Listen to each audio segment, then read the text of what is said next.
தலை கொண்டவன், சீதையை தூக்கிச் சென்றவன், ஸ்ரீராமனால் கொல்லப்பட்டவன். 3 வரிகளுக்குள் என் வரலாற்றை முடித்து காட்டுபவர்களே ராவணன், ராவணேஸ்வரன் பேசுகிறேன். ராமன் ஆண்டால் என்ன, ராவணன் ஆண்டால் என்னவா? ராவண ராஜ்யம் தெரியுமா?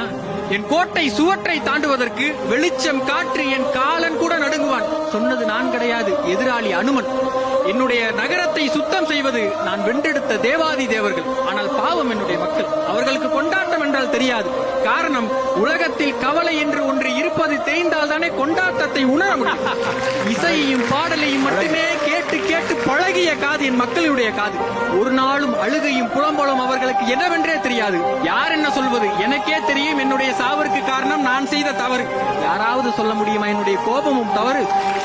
வரலாறு முழுக்க வீழ்த்தப்பட்டால் அவன் வீரன் கிடையாது, அப்படித்தானே? இனி 3 உலகத்திலும் என்னால் வெல்லப்படுவதற்கு எவனுமே கிடையாது என்று 20 கைகளையும் சும்மா வைத்திருப்பது எப்பேற்பட்ட கொடுமை. ஒட்டுமொத்த காப்பியமும் ராவணனை அரக்கனாக பார்த்தது, ஆனால் ராமனை நாயகனாக பார்த்தது, கடவுளாக பார்த்தது. ஆனால் இந்த அரக்கன் மட்டும்தான், அவன் கடவுள் மட்டும் கிடையாது, அதைவிட பலபடி மேலானவன் என்று, வேத முதற் காரணன் என்று பரம்பொருளாக பார்த்தேன். அப்படிப்பட்ட ராமன் வேதம் உள்ள வரைக்கும் இந்த உலகத்தில் பேசப்படுவான் என்றால், எதிர்த்து நின்று செத்துப்போன இந்த ராவணனும் உள்ள வரைக்கும் பேசப்பட்டுதான் கொண்டிருப்பான். இன்றைக்கும் சரி, என்றைக்கும் சரி, அவன் கோயில் கட்டி வணங்கத்தக்கவன் தான். வணக்கம்.